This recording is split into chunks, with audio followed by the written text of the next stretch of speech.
وہ آمنہ رضی اللہ تعالیٰ عنہ ہے، سرکار کی والدہ کا نام ہے۔ میں اس وقت طویل گفتگو نہیں کروں گا، قرآن مقدس کی ایک آیت پڑھی ہے، لقد من اللہ علی المؤمنین اذ بعث فیہم رسولا۔ آپ توجہ سے گفتگو سنیے گا، آپ کو مزہ آئے گا۔ سرکار کی ولادت کی بات ہو رہی ہے، یہ کون فرما رہا ہے؟ یہ ہمارا آپ کا رب کہہ رہا ہے۔ کس سے کہہ رہا ہے؟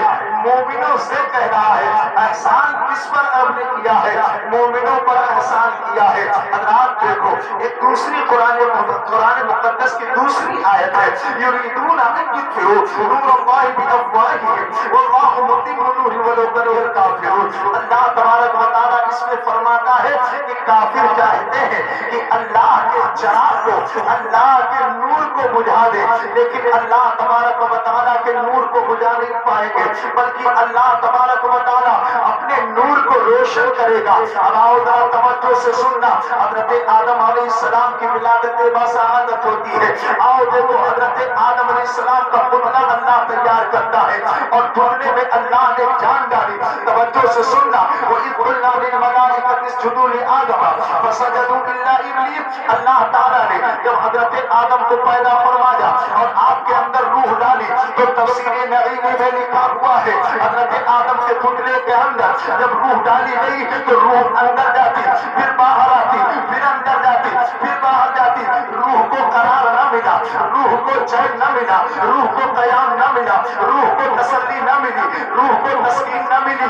اندھیرا تھا، رب نے پوچھا اے روح آخر میں ڈالتا واپس آ جاتی ہے تو روح کہتی ہے پروردگار عالم، ان کے جسم میں، اس بدلے میں روشنی کا نام و نشان نہیں ہے، ہم بھلا اس میں کیسے قیام کر سکتے ہیں؟ تو میرے رب نے اپنے پیارے محبوب کے روح، اپنے پیارے محبوب کے نور پاک کو حضرت آدم علیہ السلام کے پشت میں رکھا، روح اندر جاتی ہے، آدم کی آنکھ کھل جاتی ہے اور سبحان اللہ جب حضرت آدم علیہ السلام آسمان کی طرف اپنی منڈی عرش کی طرف اٹھاتے ہیں، اپنے سر کو عرش کی طرف اٹھاتے ہیں تو سبحان اللہ عرش کے کھمبے پہ لکھا پاتے ہیں لا الہ الا اللہ محمد رسول اللہ۔ عرض کیا مولا مجھ سے پہلے کس کا نام لکھا ہے؟ جس کا نام تیرے نام کے ساتھ ہے، عرش کے کھمبے پر نام تیرے نام کے ساتھ یہ نام لکھا ہے۔ تو رب نے فرمایا اے آدم اگر اس محبوب کو پیدا کرنا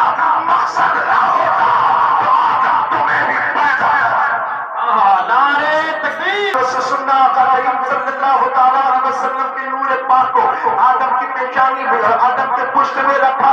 فرشتے سارے کے سارے فرشتے آدم علیہ السلام کے پیچھے کھڑے ہو گئے، وہ بھی نیت باندھ کر کے۔ اگر آج آپ کھڑے ہو جاتے ہیں، عید میلاد النبی کا جلسہ کرایا آپ نے، رات بتی لگائی آپ نے، مقرر بلایا آپ نے، مائک کا انتظام کیا آپ نے، کھانے کا انتظام کیا آپ نے، جلسہ سننے آئے ہیں آپ، لیکن دوسری قوم کہتی ہے قرآن میں کہاں لکھا ہے، حدیث میں کہاں لکھا ہے، اور یہ تفسیر میں کہاں لکھا ہوا ہے؟ ہم نے کہا لکھا سب کچھ ہے، لیکن سنو جن کی آنکھیں اندھی ہوتی ہے اسے نظر نہیں آتا۔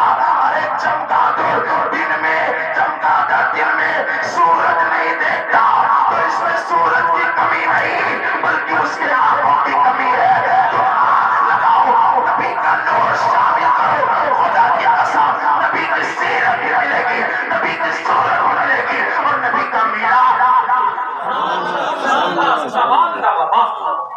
حضرت آدم علیہ السلام جلدی جلدی سن لو، سلام کھڑے ہوئے جیسے میاں کہاں رہے تو بریلوی تو نہیں جو ہم نے کہا الحمدللہ ثم الحمدللہ خاندانی بریلوی ہونا کھڑے کھڑے سلام پڑھ رہے، کہاں لکھا ہے؟ ہم نے کہا کیوں نہیں پوچھ لیتے ہو آدم علیہ السلام آپ بتا دو، کھڑے ہو کر کس نے سلام پڑھا تھا؟ اب فرشتے آدم میں کھڑے ہوئے، آدم علیہ السلام نے اپنے سر پیچھے کیا اور سر موڑا، دیکھا فرشتے ادب سے کھڑے ہوئے ہیں، اللہ کی بارگاہ میں عرض کرتے ہیں اے پروردگار عالم آخر یہ کس کا ادب ہے، یہ کس کی تعظیم کے لیے کھڑے؟ توجہ سے سننا، بس انہی جملوں کے ساتھ تقریر ختم کر دوں گا۔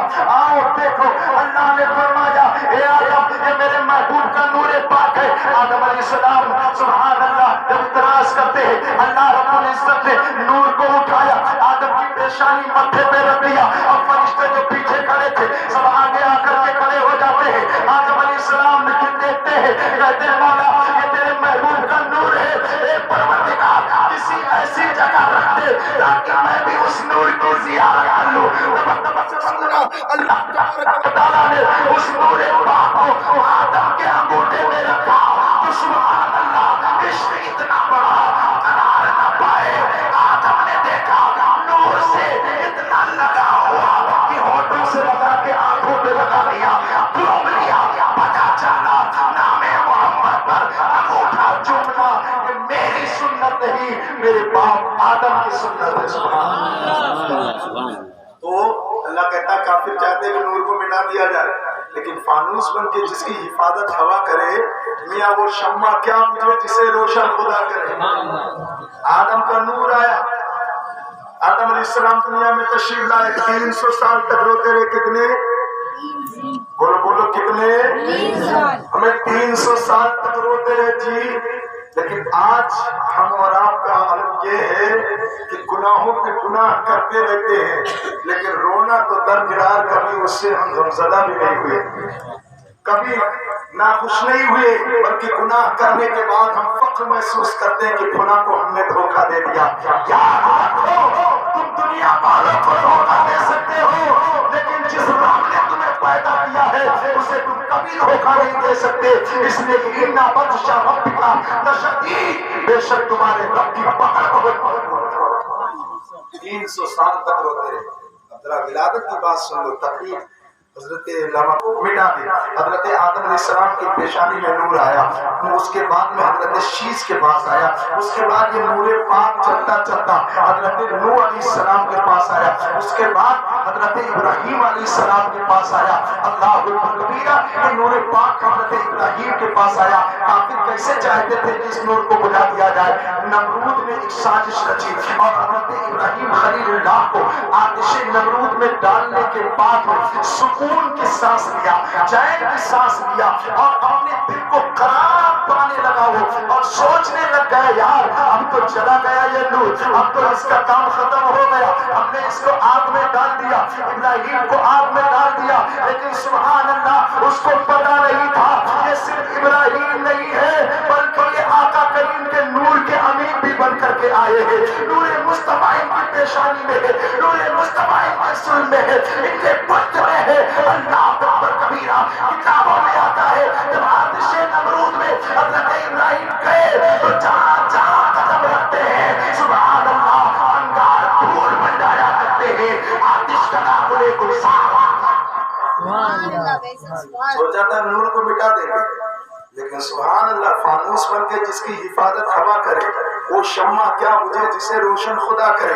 حضرت ابراہیم علیہ السلام کو آتش نمرود میں ڈالا گیا, نور محمدی مٹ جائے گا, مصطفیٰ کا ذکر مٹ جائے گا, لیکن سبحان اللہ اللہ کے رسول کے نور کی برکت سے حضرت ابراہیم آتش نمرود سے بچ گئے. اس کے بعد میں پھر حضرت اسماعیل کے پاس یہ نور منتقل ہوتا ہے. حضرت اسماعیل کو چھری کے نیچے لٹایا گیا, بار بار چھری پھیری گئی, لیکن چھری ہے جو چلنے کا نام نہیں لیتی ہے. ہم نے کہا کس کا کمال ہے, تو پتا چلا یہ کمال اسماعیل کا نہیں بلکہ یہ کمال جناب محمد رسول اللہ کے نور پاک کا ہے. چلتے چلتے یہ نور پاک ایسے منتقل نبیوں میں منتقل ہوتا رہا. اللہ اکبر کبیرہ, یہاں تک کہ حضرت عبد المطلب کے ملک میں آیا, ان کے سلب میں آیا. کون عبد المطلب ہے جنہوں نے مکے والوں کو پالا تھا؟ کون عبد المطلب ہے جو سبحان اللہ چڑیوں کو دانا دیا کرتے تھے؟ کون عبد المطلب ہے جو جانوروں بھوکے جانوروں کو کھانا کھلاتے تھے؟ کون عبد المطلب ہے سبحان اللہ جو خانہ کعبہ کے متولی ہے, ان کا دسترخوان بڑا وسیع ہے. جب بھی کوئی حاجی حج کرنے کے لیے آتا عبد المطلب جو ہے اس کی خوب خدمت کیا کرتے تھے. اللہ اکبر کبیرہ, میرے سرکار کے دادا حضرت عبد المطلب ہے. اللہ اکبر, جب ان کے نور پاک ان کی پوشت میں تھا اور ان کی پیشانی میں چمکتا تھا, جب وہ پہاڑی پہ جم جاتے تھے تو سبحان اللہ نور نکل کر کے اور خانہ کعبہ کی طرف ٹکراتا تھا, اس کی شعاعیں خانہ کعبہ کے دیواروں سے ٹکراتی تھی. وہ عبد المطلب ہے. زمانے نے سوچا عبد المطلب کو مٹا دیا جائے گا, چونکہ حضرت عبد المطلب کے صرف ایک بیٹا تھا. اللہ اکبر کبیرہ, واقعہ بڑا لمبا ہو جائے گا, میں ادھر نہیں جانا چاہتا,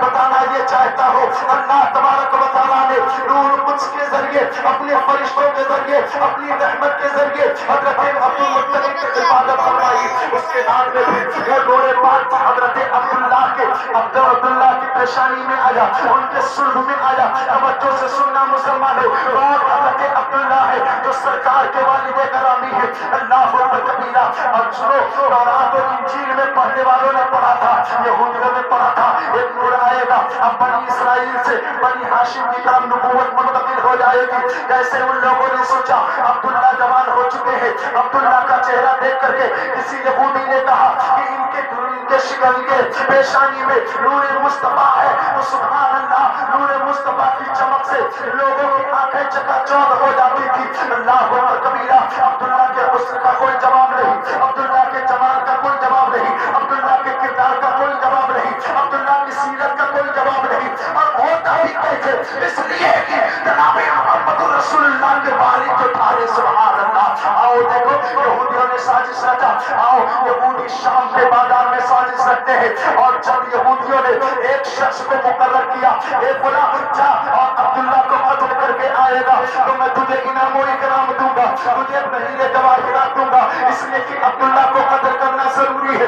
اللہ اکبر کبیرہ۔ وہ شام کے بازار سے نکل کر کے مکہ کی سرزمین پہ آتا ہے، تھک گیا تھا چلتے چلتے، ابھی مکے کی سرحد پہ پہنچا ہے۔ حضرت عبداللہ سے ملاقات ہو گئی۔ حضرت عبداللہ سے اس شخص نے پوچھا آپ کون ہیں، اور اس میں حضرت عبداللہ نے فرمایا یہ بتائیے آپ کہاں سے آئے ہیں؟ وہ شخص کہتا ہے میں یہاں عبداللہ سے ملاقات کرنے کے لیے آیا ہوں، اور میں یمن سے شام سے چل کر کے آیا ہوں۔ حضرت عبداللہ نے کہا ٹھیک ہے، میں عبداللہ کا پتہ بتا دیتا ہوں، لیکن آپ ٹھہریے۔ حضرت عبداللہ سبحان اللہ، جن کے بیٹے کی شان یہ تھی، جن کے دادا بابا کی شان یہ تھی کہ ان کا دسترخوان بڑا وسیع تھا، ان کی مہمان نوازی بڑی وسیع تھی، ان کی مہمان نوازی بہت مشہور تھی۔ آپ نے اپنے جھولے سے کھجور نکالا اور اس شخص کو دیا، کہا آپ تھکے ہو، کھجور اور انگور کھاؤ، میں جا کر کے عبداللہ کا پتہ لگا کے آتا ہوں۔ سبحان اللہ۔ کافر چاہتے ہیں کہ نور کو مٹا دیا جائے، لیکن رب کیسے حفاظت فرماتا ہے یہ سنانا مسئلہ۔ سبحان اللہ۔ حضرت جانے عبداللہ کہتے ہیں بتا لگا کے آتا ہوں، گئے گھر پہ گئے، کھانا بنوایا، اچھا کھانا، سبحان اللہ کہیے، سبحان اللہ کہیے جلدی بولی، اچھا کھانا کھلایا جی، اچھا کھانا خوب بنوایا، پیکٹ بنوائی اور لا کر کے دسترخوان اس کے لیے لگایا۔ سبحان اللہ۔ کہتا ہے حضور میں نے تو عبداللہ کا پتہ پوچھا تھا، آپ تو پورا دسترخوان لگا کے بیٹھے ہیں۔ کہا یہ ہمارے یہاں کی مہمان نوازی کا انداز ہے۔ سبحان اللہ۔ ہمارا دسترخوان مہمانوں کے لیے اتنا وسیع ہے۔ اب وہ کھانا کھانے کے بعد جب وہ فارغ ہوا، اب کہتا ہے ذرا عبداللہ کا پتہ بتاؤ۔ اب عبداللہ کا پتہ بتانے کے لیے جب اس نے کہا، حضرت عبداللہ نے پوچھا بتاؤ آخر عبداللہ کو تلاش کیوں رہے ہو؟ سبحان اللہ۔ آخر اتنی شدت کی عبداللہ سے ملاقات کرنے کی۔ اب سنو، وہ یہودی کہتا ہے اب جب اس مانوس ہو گیا، یہ دسترخوان پہ کھانا کھلائے ہیں، اتنی مہربانی کیے ہیں، اب اس نے ساری بات بتا دی۔ کہا میں عبداللہ کو قتل کرنا چاہتا ہوں۔ کہا ان کا گناہ کیا ہے، ان کا جرم کیا ہے، انہوں نے کیا کیا ہے؟ اب وہ کہتا وہ نہیں کیے ہیں کچھ، لیکن ان کے پشت سے اور ان کی نسل سے، ان کے نسل سے ایک بچہ آئے گا جو ہمارے دین کو مٹائے گا، اور اس کے دین کے آگے سارے دین فیل ہو جائیں گے، اس کی تدبیر کے آگے ساری تدبیر فیل ہو جائے گی۔ جو نبی آخر الزماں بن کے آئے گا، اس کے بعد کوئی نبی نہیں ہوگا، اس کے حسن کا کوئی جواب نہیں ہوگا، اور ہمارے خاندان سے، ہماری نسل سے نبوت چلی جائے گی۔ اب سنو، جب اس نے اتنا کہا تو حضرت عبداللہ کہتے ہیں اب تمہیں عبداللہ کے تلاشنے کی ضرورت نہیں ہے، عبداللہ تمہارے سامنے کھڑا ہے۔ سبحان اللہ۔ عبداللہ تمہارے سامنے کھڑا ہے۔ میرے آقا نے جب اتنا کہا تو اس وقت میرے آقا کے والد نے جب اتنا کہا تو اس نے تلوار قدموں میں ڈال کے کہتا ہے ارے کیا سنو، جس کے باپ کے اخلاق کا یہ عالم ہے تو اس کی نسل سے پیدا ہونے والے بیٹے میں اخلاق کا وہ قدموں میں گرتا ہے، کہتا نہیں اب میں نہیں کروں گا، میں نے سمجھ لیا ہے کہ یقیناً آپ حق ہے اور آپ کی شان کا کوئی جواب نہیں ہے۔ اس طرح اللہ تعالیٰ اپنے محبوب کے نور پاک کی حفاظت کرتا ہے۔ انشاءاللہ تعالیٰ وقت ملا تو اس پر تفصیل گفتگو ہوگی، چونکہ وقت زائد ہو